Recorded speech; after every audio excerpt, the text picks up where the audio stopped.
Hello प्यारे विद्यार्थियों, नमस्कार। आपके अपने YouTube चैनल एचपी गुरुकुल में एक बार फिर से आप सभी का स्वागत है और मैं हूं प्रेम।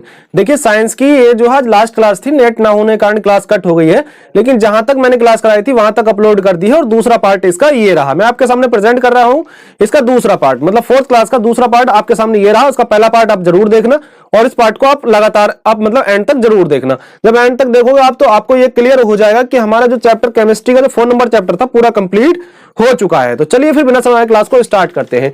देखिए, मैंने आपको उसमें जो पढ़ा दिया था अल्कोहल के बारे में पढ़ा दिया था, यहां से हम पढ़ेंगे एसिटिक अम्ल के बारे में, मतलब एथेनोइक के बारे में पढ़ेंगे यहां से। ठीक है, तो यहां हम सबसे पहले लिखते हैं एसिटिक अम्ल।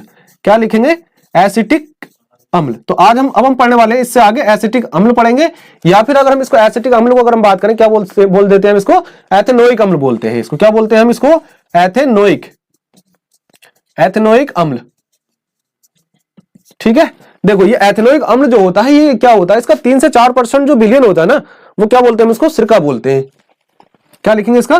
3 या 4% जो विलयन होता है वो क्या होता है मेरे पास? इसका जलीय विलयन कैसा होता है? क्या बोलते हैं उसको? सिरका बोलते हैं उसको। ठीक है, क्या बोलते हैं उसको? सिरका। आगे आपको समझ बोलते हैं, देखो समझो, तो सिरका बोलते हैं। अब इसका हम अणुभार लिख लेते हैं। अणुभार क्या होता है इसका? इसकी अगर हम बात करें तो इसका अणुभार की बात कर लो। सबसे पहले अणुसूत्र की बात करो। किसकी? अणुसूत्र की बात करो। तो देखो इसका अणुसूत्र क्या होता है, आप मेरी बात को बहुत ध्यान से समझना। इसका जो अणुसूत्र होता है कितना होता है? CH3COOH होता है अणुसूत्र। अगर इसकी हम अणुभार की बात करें, देखो अणुभार मैंने पीछे वाली वीडियो में भी निकालना सिखाया है और आपको वैसे ही पहले भी मैंने सिखाया, कई बार अणुभार निकालना सिखा दिया। तो इसका कितना होता है? 60 होता है। क्लियर? अगर हम इसके स्ट्रक्चर की बात करें, मतलब इसकी संरचना की अगर हम बात करें तो हम कैसे बनाएंगे इसकी संरचना? देखो कार्बन कितना है हमारे पास?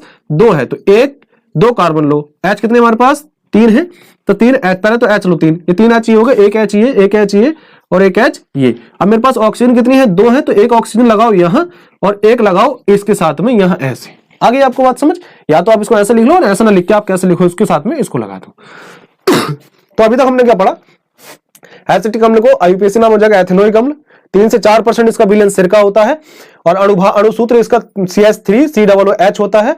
अणुभार इसका 60 होता है और संरचना इसकी क्या होती है? इस टाइप से इसकी संरचना हो जाती है। तो यहां तक बात क्लियर हो चुकी होगी। लेकिन अब मैं आपको बताने वाला हूं, क्या बताने वाला हूं कि इसकी बनाने की विधि, कैसे हम इसको बनाते हैं। तो इसको मिटाते हैं, इसके बाद में आपको विधि बताता हूं। ठीक है ना? अब समझो मैंने क्या बताया। अब हम लिखेंगे इसके बनाने की विधि। तो हम लिख सकते हैं प्रयोगशाला विधि। क्या लिखेंगे? मार्कर चेंज कर लेते हैं। ठीक है, देखो समझो क्या लिखेंगे हम? प्रयोगशाला विधि। तो प्रयोगशाला विधि, देखो प्रयोगशाला विधि में कैसे प्राप्त करेंगे इसको। ठीक है ना, मेरी बात को ध्यान से सुनना। ठीक है, क्या होता है जब ये एथेनॉल जो होता है किसमें? प्रयोगशाला विधि में क्या होता है? तो हम यहां से लिखेंगे प्रयोगशाला विधि। तो इस विधि में एथेनॉल क्या होता है? इस विधि में क्या होता है हमारे पास? एथेनॉल को अम्लीय जो होता है, एथेनॉल को अम्लीय पोटेशियम, ठीक है, पोटेशियम डाइक्रोमेट। क्या लिखेंगे हम? डाइक्रोमेट। देखो पोटेशियम डाइक्रोमेट का फॉर्मूला क्या होता है?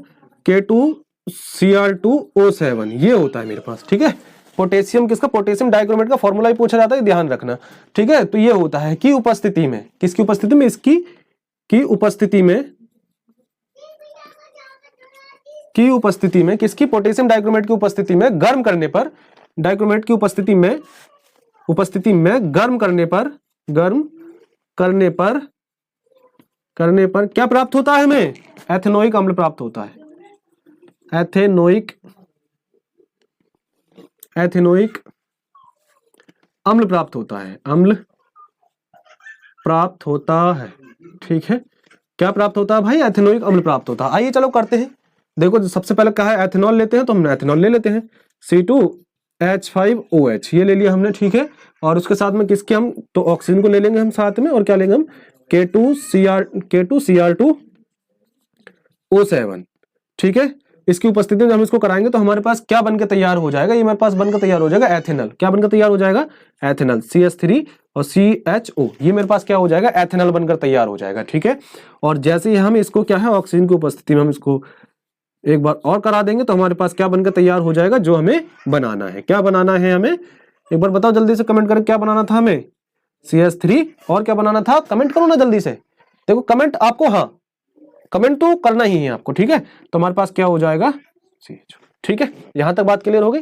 ये आपको मैंने रिएक्शन बनाना सिखा दिया। तो ये मेरे पास क्या था, ये था मेरे पास एथेनॉल, क्या था मेरे पास एथेनॉल था, ये मेरे पास क्या था एथेनल था, एथेनल क्या था मेरे पास एथेनल था, और ये मेरे पास क्या बन जाएगा जो हम बनाना चाहते थे एथेनोइक। आगे आपको बात समझ, यहां तक तो कोई दिक्कत होगी नहीं। अब हम पढ़ने वाले हैं इसके भौतिक गुण के बारे में, देखो ध्यान से फिर सुनो, ठीक है। आप नोट डाउन करते हुए चलना, साथ साथ नोट जरूर करना है भाई। देखो समझो अब क्या करना है हमें, अब हम पढ़ना है इसके भौतिक गुण। क्या पढ़ेंगे हम इसके भौतिक गुण। देखो भौतिक गुण क्या होते हैं इसके, अगर हम इसके भौतिक गुण की बात करें तो सबसे पहले क्या होता है, इसका क्वथनांक जो होता है 118 डिग्री सेंटीग्रेड होता है। मतलब 1 नंबर पॉइंट लिखेंगे, इसका क्वथनांक, इसका क्वथनांक कितना होता है 118 डिग्री होता है। पहली बात तो ये क्लियर होनी चाहिए, ठीक है। इसका क्वथनांक कितना होता है 118 डिग्री हो जाता है। दूसरी बात, अगर हम इसके हिमांक की बात करें तो इसका हिमांक, इसका हिमांक क्या होता है मेरे पास, इसका हिमांक, हिमांक कितना होता है इसका 16.5 डिग्री सेंटीग्रेड होता है इसका, ठीक है। तो ये इसका हिमांक हो जाए। हम पढ़ क्या रहे हैं, इसके भौतिक गुण पढ़ रहे हैं। ये कैसा है, रंगहीन है, कैसा है रंगहीन, सिरका जैसी तीव्र गंध वाला है ये। तो दूसरा पॉइंट, तीसरा पॉइंट हम लिखेंगे ये रंगहीन, रंगहीन सिरका जैसी गंध वाला क्या है, गंध वाला द्रव है। ये भी क्या है, लिक्विड ही ना, द्रव ही तो है, ठीक है। तो ये 3 पॉइंट होगा। और ये क्या होता है, ये जल से भारी होता है। तो चौथा नंबर पॉइंट लिख लो, ये जल से कैसा होता है, भारी होता है, भारी होता है। चलो आगे देखो, तो ये हो गया आपके भौतिक गुण, ठीक है। अगला पॉइंट देखो इसका, क्या हम पढ़ने वाले हैं, इसके रासायनिक गुण पढ़ेंगे, ठीक है। चलो पढ़ो रासायनिक गुण इसकी, नोट डाउन करते चलना। देखो वीडियो रोक रोक कर ना नोट डाउन कर लेना, इसके नोट जरूर करना है ना, नोट करोगे तभी आपको मजा आएगा पढ़ने में भी। अगला आप देखो इसका रासायनिक गुण, रासायनिक गुण। देखो रासायनिक गुण क्या होते हैं, पहला नंबर पढ़ते हैं इसका, ठीक है। पहला नंबर रासायनिक गुण की अगर हम बात करें, क्या पढ़ेंगे हम, अम्लीयता को पढ़ेंगे इसके। पॉइंट नंबर हेडिंग डालेंगे हम अम्लीयता, क्या हेडिंग डालेंगे, अम्लीयता हेडिंग डालेंगे। अब इसको कैसे करेंगे, मेरी बात को ध्यान से समझो। क्या होता है जब हम इसको कम, मतलब इसकी जो अम्लीयता होती है कम आयनित होने के कारण, क्या होता है, अम्लीयता इसकी कम आयनित होने के कारण, कम आयनित होने के कारण,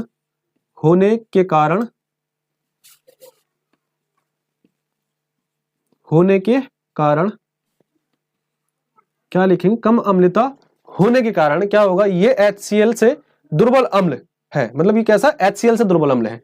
तो क्या बोलेंगे हम, होने के कारण ये HCl से, यहां से नहीं यहां से लिखो, HCl से दुर्बल अम्ल है, अम्ल है। कैसा अम्ल है ये, HCl से दुर्बल का मतलब क्या होता है, कमजोर अम्ल है। परंतु क्या होता है, ये H आयन त्यागने के बाद अधिक स्थायित्व में आता है। तो क्या लिखेंगे, परंतु ये H आयन त्यागने के बाद क्या होता है, इसका जो H आयन, जैसे ये H आयन त्याग देता है, ये अधिक क्या होता है, स्थायित्व होता है, ये अधिक स्थायित्व होता है। हो गया क्लियर। आगे ना आपको बात समझ, तो आई होप कि आपको जरूर समझ में आया होगा। अब हम इसके बना लेते हैं रिएक्शन। देखो कैसे बनाते हैं, क्या लिखेंगे हम, CH3 COOH हो जाएगा। ये मेरे पास हो गया ना। अब इसको हम किसके साथ में लेंगे, सोडियम के साथ में ले लेंगे। तो ये हमारे पास क्या हो जाएगा, देखो जैसे हम इसको सोडियम के साथ में लेंगे तो क्या हो जाएगा मेरे पास 2CH3CO, ठीक है, CH3CO, और ये सिंगल बॉन्ड, तो हमारे पास इधर आ जाएगा Na। तो हम डबल लेंगे, ठीक है। ये मेरे पास इस टाइप से मेरे पास बनके तैयार हो जाएगा, ठीक है। और हमारे पास बाहर क्या निकल जाएगा, मेरे पास H2 बाहर निकल जाएगा, ठीक। आगे आपको बात समझ बिल्कुल जरूर आई होगी। उसके बाद हम पढ़ते हैं इसका एस्टर। अगली हेडिंग क्या हो जाएगा, एस्टीकरण। एस्टीकरण, देखो एस्टीकरण हेडिंग क्या होती है, इसको भी ध्यान से समझना, ठीक है। एस्टीकरण क्या होता है मेरे पास, बहुत ध्यान से समझना। देखो एक चीज को मैं आपको बहुत अच्छे से समझाता हुआ चल रहा हूँ। एस्टीकरण होता है मतलब क्या लगा देंगे हम, री लगा देंगे, एस्टीकरण।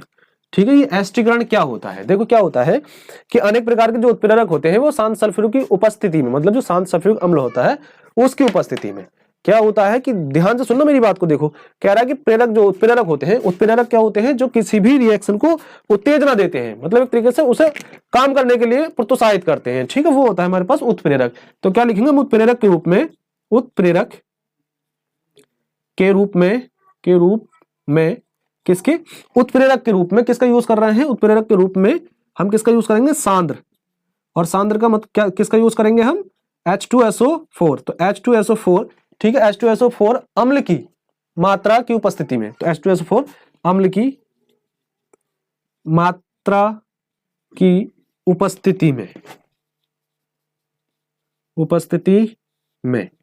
ठीक है, इनकी उपस्थिति में क्या करेंगे, इनकी उपस्थिति में क्या है, OH के साथ या OH के साथ क्या बना देता है हमारे पास, जैसे मान के चलो ये हमारे पास उपस्थिति में हो गया ना, और जैसे मेरे पास ये उपस्थिति में हो गया, किसकी उपस्थिति में हुआ है, ये उपस्थिति में हुआ है हमारे पास किसकी, H2SO4 की उपस्थिति में। और H2SO4 की उपस्थिति में क्या होगा, ये बताओ, H2SO4 की उपस्थिति में क्या है, ये OH में इस प्रकार से टूट जाएगा, ठीक है ना। उसके साथ में के साथ अभिक्रिया करके, अभिक्रिया यहां से क्या करेगा, ये अभिक्रिया द्वारा क्या हो जाएगा हमारे पास, अभिक्रिया द्वारा जो हो जाएगा, अब समझो मेरी बात को, अभिक्रिया द्वारा क्या हो जाएगा मेरे पास, क्या हो जाएगा, मैथेनोइक अम्ल, मैथेनोइक जो अम्ल होगा उसमें फलों जैसी सुगंध वाला क्या हो जाएगा मेरे पास, मैथेनोइक, सॉरी मैथेनोइक नहीं, क्या बताया मैंने, एथेनोइक, क्या बनाएगा ये, एथेनोइक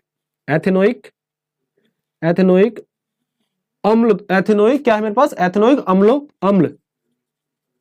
अम्लों के फलों, कैसी, फलों जैसी सुगंध वाले, फलों जैसी सुगंध वाले, फलों जैसी सुगंध वाले क्या बनाते हैं हमारे पास, एस्टर यौगिक बनाते हैं, एस्टर यौगिक बनते हैं, ठीक है। तो एस्टर यौगिक बनते हैं, यहां तक की तो आपको बात समझ में आ गई होगी।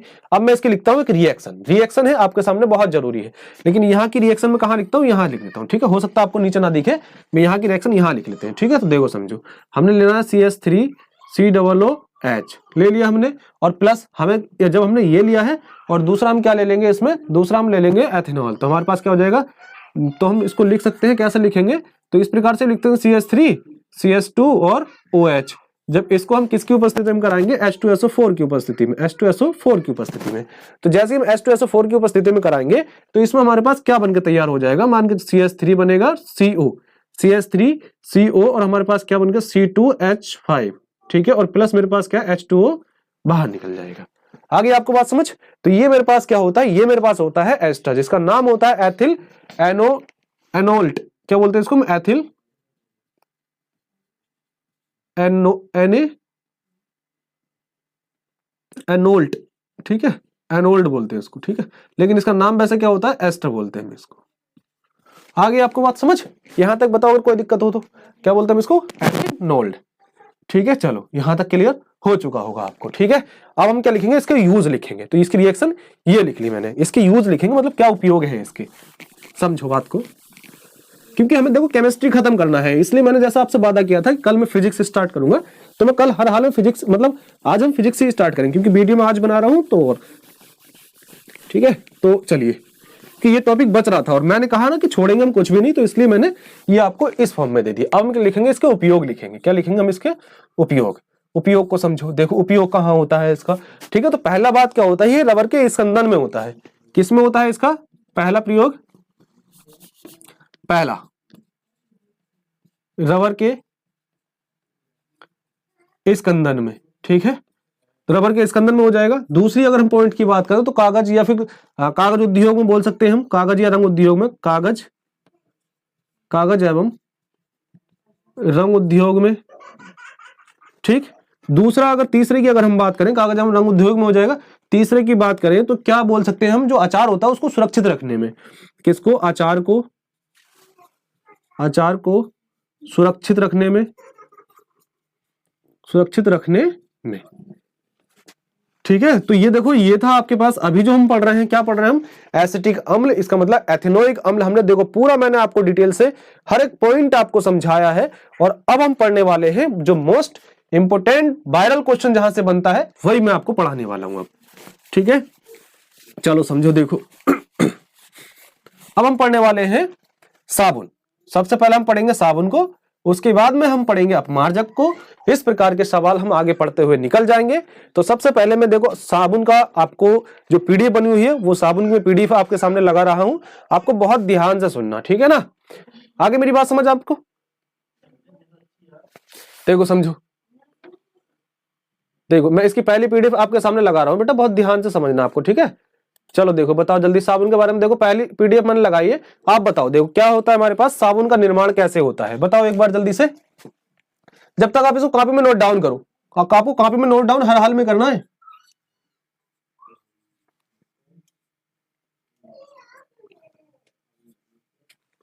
जल्दी से आप कॉपी में नोट डाउन कर लो, कर लिया ना, कॉपी में नोट डाउन करो आप इसको, कॉपी में नोट डाउन कर लेना। देखो इसको कॉपी में नोट डाउन कर लोगे तो आपको बेस्ट तरीका मिलेगा ये आपका, ठीक है। जल्दी से, हाँ आई होप कि आपने कॉपी में नोट डाउन कर ही लिया होगा। तो चलिए फिर कॉपी में जब नोट डाउन कर लिया है आपने तो हम क्लास को आगे बढ़ा लेते हैं, है ना। क्योंकि कॉपी में जब तक आप नोट डाउन नहीं करोगे आपको समझ में बिल्कुल भी नहीं आने वाला है, और जब आपको समझ में नहीं आएगा तो फिर आपका पढ़ने का कोई फायदा नहीं रहेगा।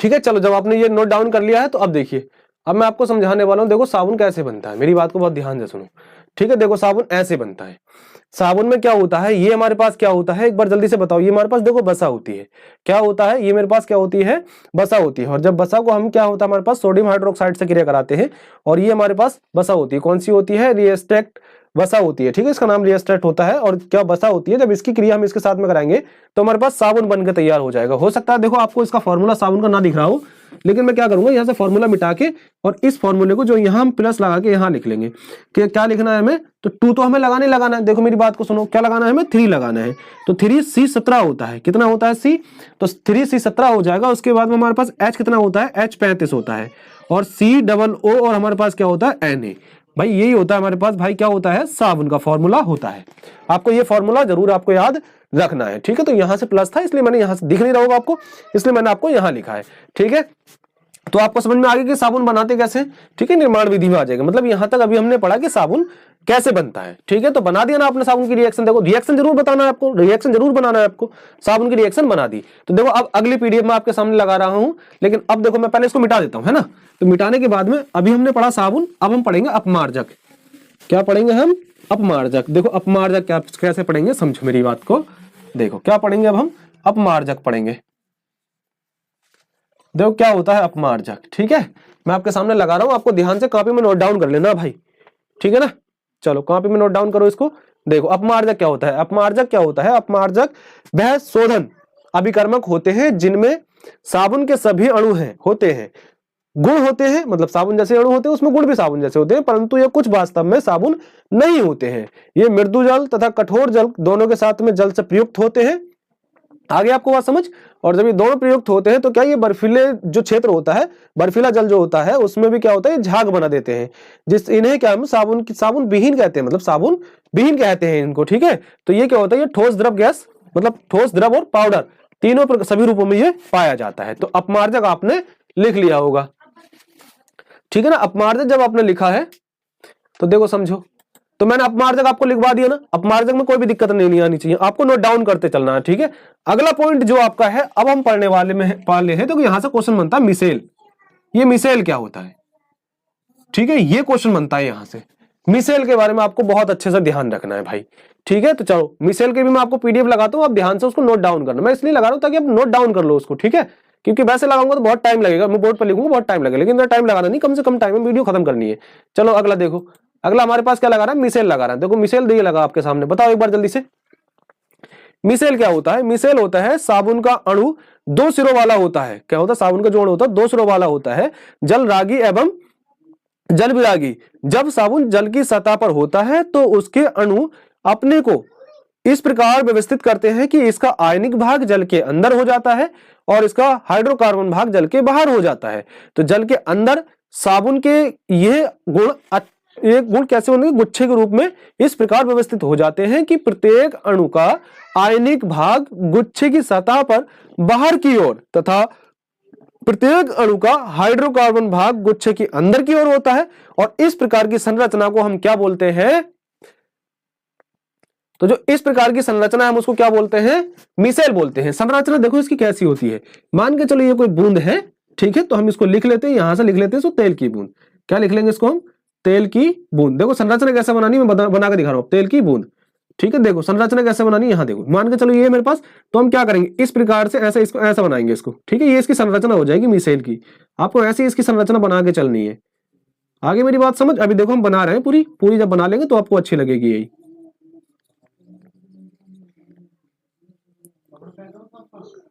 ठीक है, समझते हुए चलो।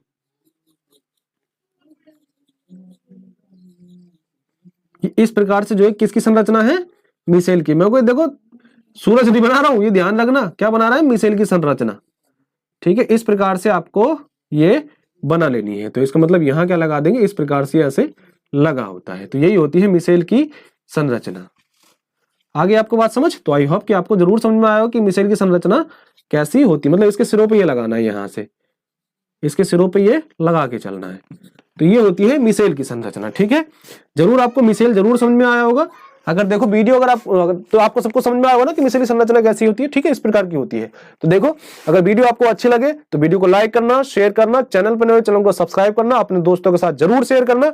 मिलते हैं हम आज शाम को 7 बजे फिजिक्स की क्लास में। पहली क्लास होगी, एकदम एक नंबर की क्लास होगी, आपको बिल्कुल क्लास में याद करा दूंगा।